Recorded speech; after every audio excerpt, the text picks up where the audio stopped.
Assalamualaikum warahmatullahi wabarakatuh. Bapak dan Ibu dimanapun Anda berada, kali ini saya akan menampilkan aksi nyata modul 1.4 Budaya Positif. Saya Rasmawati SPD dari SMP Negeri Satap 5 Palaka, Kecamatan Palaka, Kabupaten Bone, Provinsi Sulawesi Selatan. Dengan fasilitator Bapak Hasanuddin dan pengajar praktik dengan Ibu Andi Fitri Heriani. Budaya positif menguatkan apa yang sudah menjadi budaya dan iklim baik di sekolah. Budaya positif merupakan perwujudan dan nilai-nilai atau keyakinan universal yang diterapkan di sekolah. Budaya positif diawali dengan perubahan paradigma tentang teori kontrol. Pancasila sebagai dasar negara. Apa dasar negara kita? Pancasila. Lambang negara kita? Garuda. Lambang negara kita? Garuda. Burung? Garuda. Semboyan negara kita adalah Bhinneka Tunggal Ika. Tangan untuk kita semua. Pancasila sebagai dasar negara kita. Pancasila.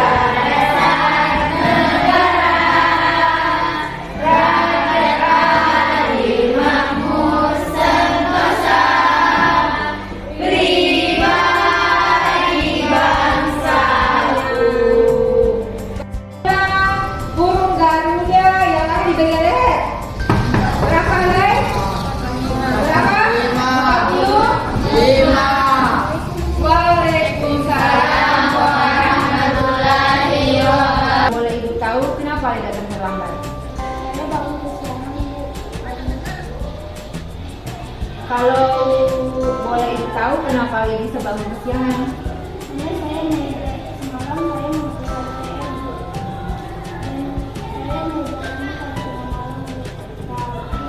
Tapi kenapa ya? Semalam aturan kita ada PR-nya besar. Ya, hari ini Alia melakukan 2 kesalahan. Yang pertama, Alia datang terlambat. Yang kedua, PR-nya juga belum selesai. Terus bagaimana dengan keyakinan kelas yang sudah kita sepakati, Alia? Saya telah melanggar kelas ini. Iya, baik. Alia sudah terlambat hari ini.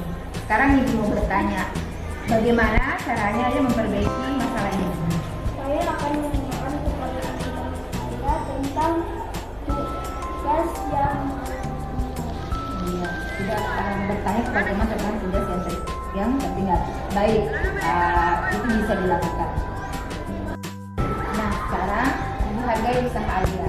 Nah, kira-kira besok apakah ada masalah lagi untuk Alia datang terlambat lagi? tidak boleh saya akan melakukan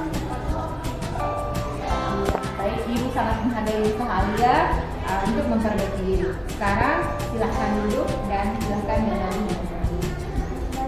Iya, silahkan.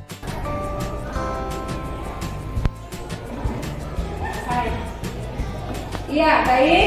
Hari ini kita lanjutkan materi kita ya. Ibu ulangi kembali. Pancasila sebagai dasar negara. Iya, saya ulangi. Pancasila sebagai dasar negara.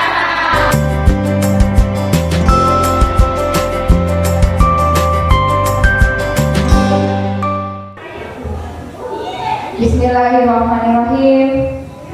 Yang terhormat Ibu Kepala SMP Negeri Satap 5 Palaka, yang terhormat Bapak Wakasek Bidang Kesiswaan, yang terhormat Bapak Ibu Guru yang saya banggakan, yang saya cintai, yang saya muliakan, teman-teman rekan sejawat SMP Negeri Satap 5 Palaka. Assalamualaikum warahmatullahi wabarakatuh.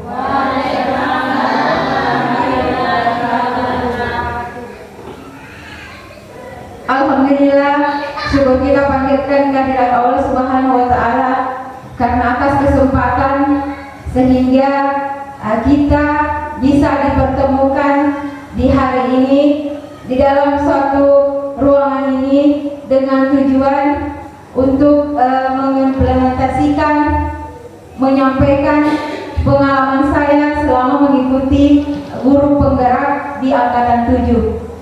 Dan tak lupa pula saya ucapkan banyak terima kasih kepada Ibu Kepala Sekolah selaku beliau sebagai penanggung jawab dan sebagai orang tua kami.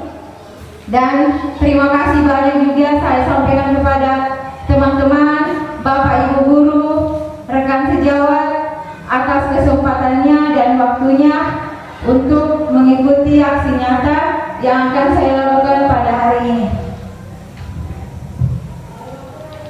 Baik, Bapak Ibu guru yang saya hormati dan yang saya banggakan, sebelum saya mempresentasekan, menyampaikan dan mengaplikasikan aksi nyata di modul 1.4, kembali izinkan saya untuk memperkenalkan diri. Dan tentunya mungkin teman-teman sudah tahu nama saya Rasmawati SPD. Saya salah satu guru mata pelajaran PPKN di SMP Negeri 15 Palaka yang ada di Kecamatan Palaka. Dan alhamdulillah saya mengikuti program calon guru penggerak di Angkatan 7 dan alhamdulillah saya salah satu peserta dari Kabupaten Bone dari 162 orang. Terima kasih Bapak Ibu, selalu kami memohon dukungannya, mohon doanya agar segala kegiatan, agar segala program guru penggerak Angkatan 7 bisa saya selesaikan dan hasilnya bisa saya aplikasikan kepada teman-teman dan kepada sekolah kita ini. Amin. Ya, baik Bapak dan Ibu guru yang saya cintai, yang saya hormati, ini adalah aksi nyata yang akan saya presentasikan untuk di modul 1.4 tentang budaya positif. Selanjutnya, materi pertama yaitu pemahaman saya terhadap konsep-konsep kunci dalam modul budaya positif. Budaya positif tergambar di dalamnya ada perubahan paradigma belajar, kemudian disiplin positif, motivasi perilaku manusia, kebutuhan dasar, posisi kontrol restitusi, keyakinan kelas, dan segitiga restitusi. Sebentar saya akan memaparkan tentang bagian-bagian yang ada di atas. Diawali dengan budaya positif, kemudian dilanjutkan dengan perubahan paradigma belajar, dan terakhir adalah segitiga restitusi. Ya, yang pertama adalah budaya positif. Garis besarnya yang saya sampaikan yang pertama adalah menguatkan apa yang sudah menjadi budaya dan iklim baik di sekolah. Artinya seperti ini, kita sebagai pendidik hanya menguatkan apa yang ada di dalam lingkungan sekolah kita, karena itu sudah menjadi pembiasaan untuk anak didik kita. Misalnya salam, membersihkan setiap hari, itu hanya kita perkuat saja. Itu yang dikatakan dengan budaya positif yang ada di lingkungan sekolah kita. Jadi kita sebagai guru, kita sebagai pendidik selalu mengingatkan anak didik kita bahwa apa yang menjadi budaya kita di sekolah. Seperti itu. Kemudian selanjutnya, budaya positif merupakan pewujudan dan nilai-nilai atau keyakinan universal yang diterapkan di sekolah. Artinya, jika budaya itu sudah tertanam dan teryakini oleh siswa kita, maka itu sudah terbiasa akan dilakukan. Artinya seperti ini, contoh kecilnya anak-anak atau anak didik kita ada yang setiap hari membersihkan, kemudian di sisi lain ada yang cuek saja, maka kita kembali meyakinkan mereka bahwa apa yang menjadi budaya kita di sekolah. Jadi kita hanya memberikan gambaran, nah apa budaya kita, apa kebiasaan kita, maka dengan sendirinya keyakinan universal itu akan tertanam di dalam diri anak didik kita. Selanjutnya, budaya positif diawali dengan perubahan paradigma tentang teori kontrol. Maksudnya, teori kontrol itu berpegang pada kita sebagai guru. Nanti akan dibahas lebih lanjut tentang teori kontrol, yang mana bagian-bagian yang selalu kita lakukan. Meskipun pada dasarnya kita seorang guru telah melakukan kalimat teori kontrol itu, tetapi terus terang saya sendiri nanti setelah mengikuti program guru penggerak ini baru memahami ternyata yang saya lakukan tadi masuk pada teori kontrol seperti ini. Jadi istilahnya kita sudah membagi atau mendapatkan sedikit gambaran bahwa oh ternyata kita sering melakukan seperti ini. Ya, seperti itu Bapak Ibu. Selanjutnya perubahan paradigma belajar. Ya, di sini saya akan mengaitkan antara modul 1.1, 1.2, 1.3 dan 1.4. Saya akan kaitkan karena semua terangkum dalam satu modul sehingga lahirlah budaya positif di dalam lingkungan sekolah kita. Ya, selanjutnya adalah perubahan paradigma belajar. Jadi di sini kembali saya akan mengaitkan antara modul 1.1, 1.2, 1.3 dan 1.4. Jadi selama kurang lebih 2 bulan terakhir ini kami telah memahami 4 modul. Yang pertama adalah modul 1.1 tentang filosofi pemikiran Ki Hajar Dewantara. Jadi filosofi pemikiran Ki Hajar Dewantara itu berangkat dari pengertian mengajar atau mendidik siswa. Di sini pembelajaran berpihak pada murid. Artinya filosofi Ki Hajar Dewantara itu mengajak kita untuk menuntun murid sesuai dengan kodratnya. Artinya kodrat anak itu tidak bisa diubah. Kita hanya menuntun mereka. Ibaratnya sebatang padi, kita sebagai petani, kita hanya membantu membersihkan padi itu, membersihkan hamanya, menggemburkan tanahnya. Kodratnya padi tidak bisa kita ubah menjadi jagung misalnya. Jadi begitu juga pada anak. Kodrat anak yang diikuti, kita sebagai guru kita tuntun mereka mau jadi apa anak ini dalam artian yang positif. Ya, mungkin dalam keseharian kita Bapak Ibu guru bermacam-macam karakter anak, berbeda-beda dalam satu kelas. Kita harus memahami semua itu. Artinya kita berikan pembelajaran yang berpihak pada mereka sesuai dengan kemampuannya. Oh, anak ini misalnya dia lebih ke akademiknya, anak ini lebih ke ekstrakurikulernya. Kita sebagai guru tidak hilang akal misalnya bahwa harus seperti ini, nah kita harus begini, harus dihafal misalnya. Nah, kita menciptakan metode-metode baru atau trik-trik baru sehingga pembelajaran yang kita lakukan itu menyenangkan bagi mereka. Intinya anak selalu menunggu kita di dalam kelas. Oh, inilah yang maksud kita begini.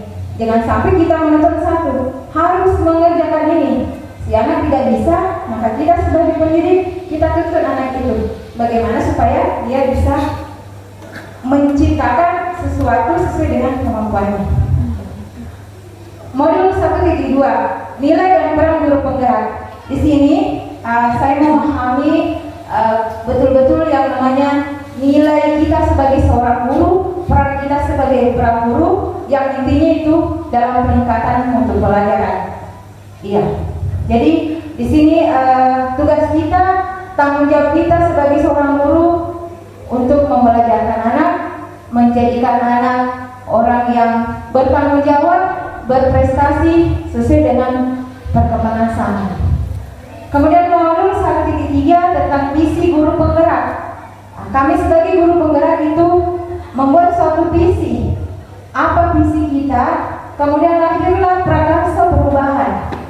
Yang intinya itu berpusat pada siswa. Itu kita jabarkan dalam bagja. Buat rencana, ambil rencana, kemudian gali impian, jabarkan rencana, dan terakhir atur eksekusi itu. Intinya kita sebagai guru jadikan anak ini seperti ini. Karena saya lihat anak ini bakatnya di sini misalnya. Mari kita tuntun anak itu, antarkan mereka sesuai dengan apa yang menjadi keinginannya. Kita tidak boleh membatasi. Kamu tidak boleh jadi begini, harus belajar dulu di kelas, belakang begitu. Kita sebagai guru, kita harus menjadi teladan, kita harus menuntun anak supaya anak itu bisa berkembang, supaya anak itu bisa mencapai keinginan. Dan terakhir, modul 1.4 budaya positif. Di sini budaya positif ini sudah terapresiasi di dalam lingkungan sekolah. Artinya hasilnya sudah ada di lingkungan sekolah kita. Kita sebagai pendidik sebenarnya sudah melakukannya. Cuman seperti yang saya sampaikan tadi, bahwa itu kita harus meyakinkan anak, meyakinkan warga sekolah bahwa itu adalah tugas kita, itu adalah tanggung jawab kita sebagai warga sekolah. Dengan demikian, apa yang kita harapkan itu terlaksana dengan baik. Tentang teori kontrol. Teori kontrol ini kuncinya sama kita sendiri. Nanti saya akan memaparkan yang mana termasuk teori kontrol. Ya, seperti apa yang harus kita sampaikan kepada peserta didik. Oke, slide selanjutnya. Ya, tentang disiplin positif. Disiplin positif berkaitan tadi dengan budaya positif. Intinya kata disiplin itu kembali kepada kita sebagai pendidik, sebagai siswa, bagaimana cara menerapkannya sehingga anak-anak selalu yakin bahwa ini adalah tanggung jawab kita. Di sini banyak pendapat. Yang pertama ada Diane mengatakan bahwa asas dan disiplin ini berkonotasi dengan disiplin diri murid-murid. Ya. Kemudian sebagai pendidik menciptakan anak yang memiliki disiplin diri sehingga mereka bisa berperilaku pada nilai kebajikan universal dan memiliki motivasi intrinsik bukan ekstrinsik. Artinya dari dalam diri kita sendiri, bukan dari luar. Kalau kita sudah yakin bahwa ini tugas kita, ini tanggung jawab kita, maka disiplin positif itu akan terlaksana dengan baik. Ya, Bapak dan Ibu guru yang saya hormati, kemudian motivasi perilaku manusia. Motivasi perilaku manusia ini pada umumnya ada 3. Kita melakukan sesuatu karena ada 3 ini. Yang pertama, untuk menghindari ketidaknyamanan atau hukuman. Artinya kita hanya mau melakukan suatu hal karena takut dihukum, karena kita tidak nyaman, makanya mau tidak mau harus kita kerjakan. Itulah manusia. Jadi kita harus memahami diri kita sendiri dulu. Sebelumnya kita harus setelah itu kita harus memaparkan kepada siswa, menanamkan kepada diri siswa. Jadi kita pahami diri kita sendiri dulu. Kemudian untuk mendapatkan imbalan atau penghargaan dari orang lain. Ya, namanya juga manusia, makhluk sosial. Kita sendiri kadang-kala hanya mau melakukan sesuatu karena ingin penghargaan, ingin imbalan. Ya, jadi di sini kita bisa menyeimbangkan keadaan itu, di mana posisi itu yang harus kita lakukan. Kemudian terakhir, untuk menjadi orang yang mereka inginkan dan menghargai diri sendiri dengan nilai-nilai yang mereka percaya. Ya, tetapi ada juga orang yang mau melakukan sesuatu itu karena memang sudah ada dari dalam dirinya, sudah terpanggil dari dirinya bahwa ini adalah kewajiban saya, ini adalah tanggung jawab saya tidak perlu melakukan hanya karena ibadah, saya tidak perlu melakukan hanya karena penghargaan. Selanjutnya, kebutuhan dasar. Ya, kebutuhan dasar berkaitan tadi dengan perilaku manusia. Setiap perilaku manusia, maka kita juga sebagai manusia memiliki kebutuhan dasar. Yang pertama, kebutuhan bertahan hidup. Kemudian kasih sayang dan rasa diterima, kemudian kebutuhan penguasaan, kebutuhan kebebasan, dan kebutuhan kesenangan. Ya, jadi ada kaitan tadi dengan motivasi perilaku manusia. Itu kita butuhkan sesuai dengan bagaimana karakter kita, bagaimana kebiasaan kita dalam lingkungan sehari-hari. Ya, ini yang saya maksudkan tadi, posisi kontrol restitusi. Jadi seorang guru harus memiliki kelima posisi posisi kontrol ini. Harus kita pahami bahwa kelima ini pasti pernah kita lakukan semua. Cuma kita tidak tahu, oh saya masih di posisi penghukum tadi, saya masih di posisi sebagai manajer. Ya. Melalui serangkaian riset dan berdasarkan pada teori kontrol Dr. William Glasser, Gosel berkesimpulan ada 5 posisi kontrol yang harus diterapkan oleh guru, orang tua ataupun dalam melakukan kontrol. Yang pertama, posisi penghukum. Seorang penghukum bisa menggunakan hukuman fisik maupun verbal. Orang yang menjalankan posisi penghukum senantiasa mengatakan bahwa sekolah memerlukan sistem atau alat yang dapat lebih menekan murid-murid lebih dalam lagi. Penghukum artinya kadang-kala ada siswa yang melanggar aturan. Kita sebagai seorang guru sering melakukan teori ini, penghukum. Artinya bukan dihukum bagaimana. Misalnya ada yang tidak memakai sepatu, atau ada yang misalnya tidak membawa tugasnya atau dan lain sebagainya, sering kita lakukan penghukum. Tetapi ini terbatasi, bukan penghukum yang bagaimana.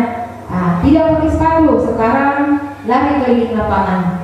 Maka itu posisi kita sebagai guru itu sebagai penghukum. Kemudian selanjutnya posisi pembuat merasa bersalah. Kadang juga saya terus terang biasa melakukan seperti ini, tetapi saya baru menyadari bahwa hal itu adalah posisi pembuat merasa bersalah. Ada siswa yang tidak mengerjakan tugasnya, kita memberikan kata-kata seperti ini. Kenapa tidak dikerjakan tugasnya? Tolonglah nak, bantu ibu nak. Ayolah. Seakan kita memiliki nada-nada yang ini kepada siswa, tidak terlalu tegas, tetapi siswa itu selalu merasa bersalah karena kita berada di posisi pembuat merasa bersalah. Intinya bahwa apalagi kalau kita mengatakan, apakah kamu tidak malu nak setiap hari terlambat terus? Istilahnya kita dalam bahasa Bugis, di Mesir nak, atau bagaimana? Jadi anak selalu merasa bersalah, terlambat kali. Saya malu dilihat teman-teman misalnya. Kemudian posisi teman, posisi sebagai seorang teman. Kadang-kadang kita mengucapkan kata seperti ini. Ayolah, coba kerjakan. Masa teman bisa, kamu tidak? Ada kata-kata yang seakan-akan posisi kita sama dengan teman. Itu posisi kita sebagai seorang guru, itu posisi teman. Sehingga anak itu mengerjakan tugas, tetapi kadang-kala ada umpan baliknya. Pasti saya dikasih begini lagi kalau tidak kerja. Jangan, tidak apa-apa. Karena saya dikasihkan lagi bahasa yang lembut misalnya. Karena ini guru memposisikan dirinya sebagai teman. Kemudian pemantau. Kadang-kala posisi pemantau sering juga kita lakukan. Ada siswa yang tidak mengerjakan tugas. Misalnya si A tidak mengerjakan tugas, jam istirahat, jangan keluar kelas, tulis semua tugasnya di dalam kelas, setelah itu baru bisa keluar. Tetapi kita guru memantau, itu posisi pemantau kita. Kemudian posisi terakhir manajer. Ini adalah posisi yang sebaiknya kita lakukan sebagai seorang guru. Posisi manajer artinya jika ada kesalahan siswa, terlambat, tidak pakai sepatu, tidak hadir, bolos dan lain-lain sebagainya, kita tidak boleh langsung memberikan kata-kata, kenapa terlambat, kenapa tidak hadir, kenapa begini. Kita tanya dulu. Paling dia memberikan misalnya terlambat, kenapa terlambat? Mabuk, terlambat karena bangun kesiangan misalnya. Terus kita tanya lagi, bagaimana perasaanmu kalau terlambat? Malu bu. Pasti dia jawab sendiri. Kita tidak langsung mengatakan terlambat nih gara-gara begini, sekarang masuk kerjakan enggak? Tidak. Kita proses dulu sehingga hasilnya itu ujung-ujungnya kita tanya, apakah yang kamu lakukan hari ini sesuai dengan keyakinan kelasmu? Paling dia mengatakan tidak, untuk saya melanggar.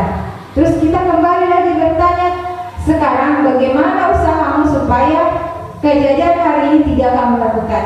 Dia akan menjawab sendiri bahwa saya akan bangun pagi-pagi lagi. Jadi seperti itu posisi manajer kita sebagai seorang guru. Kita harus melakukan proses dulu kepada siswa sehingga akhirnya dia yang akan menyadari dirinya sendiri. Selanjutnya adalah keyakinan kelas. Kadang timbul pertanyaan seperti ini Bapak Ibu, kenapa harus keyakinan kelas? Kenapa kita tidak pakai peraturan kelas? Ya mungkin gambarannya seperti ini. Kalau peraturan kan kadang maksudnya ada pelanggaran, bukan berarti yang keyakinan tidak kita langgar. Artinya seperti ini, peraturan itu kan terpampang dalam misalnya dalam satu kertas, kita tempel di dalam kelas. Kalau kita lihat baru kita ingat lagi. Keyakinan kelas kaitannya dengan budaya positif dan disiplin positif. Ini sudah kita yakinkan anak didik kita bahwa ini adalah keyakinan kita. Keyakinan kelas ini kita bentuk dalam satu forum warga sekolah. Di sini kita sebagai guru mata pelajaran mengikut kepada wali kelas. Jadi dia membuat suatu keyakinan kelas di dalam satu gambaran kertas atau bagaimana ditempel dalam sudut kelas. Jadi setiap anak-anak masuk pasti memperhatikan keyakinan kelas itu. Jadi harus kita yakini. Jadi kalau ada pelanggaran, kita berada pada teori kontrol, kemudian kita ingatkan kembali keyakinan kelas mereka. Ya, kemudian segitiga restitusi. Ini kita lakukan jika kita memposisikan diri dalam posisi kontrol. Kita posisikan diri ini, kita lakukan segitiga restitusi kepada siswa kita. Apa yang pertama kita lakukan? Ya, waktu pelatihan ini saya menyampaikan pengalaman saya kepada di ruang virtual bahwa saya pernah melakukan seperti itu Bapak Ibu. Tetapi saya tidak tahu saya masukkan di dalam menstabilkan identitas ataukah menanyakan keyakinan. Akhirnya teracak yang saya lakukan. Padahal jika kita ingin memberikan teguran kepada siswa, harus kita mengikuti langkah seperti ini. Pertama, stabilkan identitas. Ada yang bertengkar, kita tidak langsung kenapa bertengkar, kenapa berang, tanya dulu. Stabilkan dulu identitas, tenangkan mereka. Apa yang kau lakukan tadi? Kenapa bisa seperti ini nak? Kita tenangkan dulu identitasnya. Bagaimana asal mulanya? Dengan nada-nada yang tidak memihak siapapun. Iya. Biasa kalau ada kejadian seperti ini banyak siswa yang cuma menonton atau bagaimana. Itu yang maksudnya stabilkan identitasnya. Suruh agak menjauh. Kita sebagai guru stabilkan mereka berdua, kasih tenang mereka berdua dulu. Setelah nyaman, kita masuk validasi tindakan yang salah, wawancarai mereka. Apa yang terjadi tadi? Kenapa bisa misalnya berebutan spanduk? Kenapa bisa berebutan alat tulis misalnya? Cerita apa alasannya?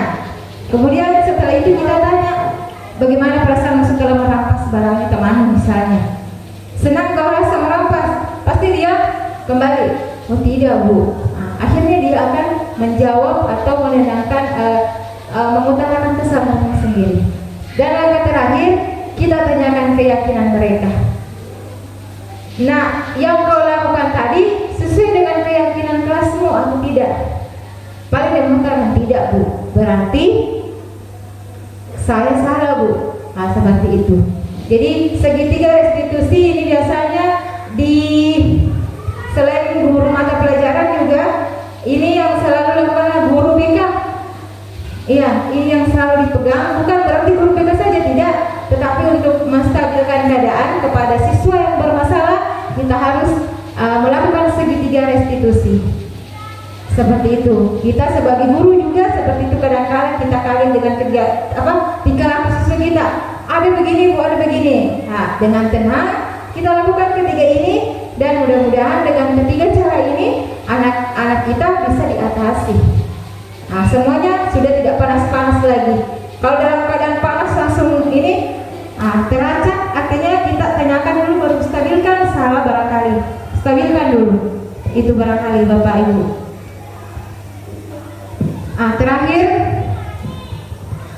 Terakhir pengalaman dan pembelajaran yang saya dapatkan setelah menerapkan konsep-konsep kunci di kelas atau di rumah. Sebelumnya saya mengajak Bapak Ibu guru dari apa yang saya sampaikan tadi bisa kita apresiasikan, bisa kita lakukan untuk anak didik kita. Intinya seperti ini, perubahan itu berangkat dari diri kita sendiri. Kalau kita hanya ingin mengubah siswa tetapi tidak tertanam dalam diri kita, maka itu agak susah. Pengalaman saya mempelajari modul ini banyak sekali. Yang pertama tadi, saya sudah bisa menggunakan 5 teori posisi kontrol. Saya sudah bisa membedakan bahwa inilah posisi saya saat berada di kelas, saat bertatap muka dengan anak. Kemudian pembelajaran yang berpihak pada anak juga sangat berpengaruh kepada saya. Kemudian yang terakhir budaya positif. Ya, intinya kalau kita sudah yakinkan kepada siswa kita yakinkan kepada anak didik kita, maka itu tidak mudah lagi kita lakukan. Karena akan ada pembiasaan, akan terbiasa, dan dengan kebiasaan itu, dengan pembiasaan yang anak didik kita lakukan, sehingga terciptalah kedisiplinan, budaya positif di dalam lingkungan sekolah kita. Sekali lagi saya mengajak Bapak Ibu, mari kita sama-sama menerapkan budaya positif yang ada di lingkungan sekolah kita. Bapak Ibu yang saya hormati, mudah-mudahan apa yang saya sampaikan hari ini bisa diterima dengan baik dan mudah-mudahan bermanfaat bagi Bapak Ibu guru. Dan terima kasih banyak saya ucapkan kepada Ibu Kepala Sekolah, Bapak Wakasek Kesiswaan, Bapak Ibu Guru SMP Negeri 1 Prima Balakan, rekan-rekan teman sejawat yang hadir pada hari ini untuk menyaksikan aksi nyata modul 1.4 dari saya. Saya mengucapkan banyak terima kasih atas waktu dan kesempatannya. Mohon maaf atas segala kekurangan dan saya akhiri dengan ucapan Assalamualaikum warahmatullahi wabarakatuh.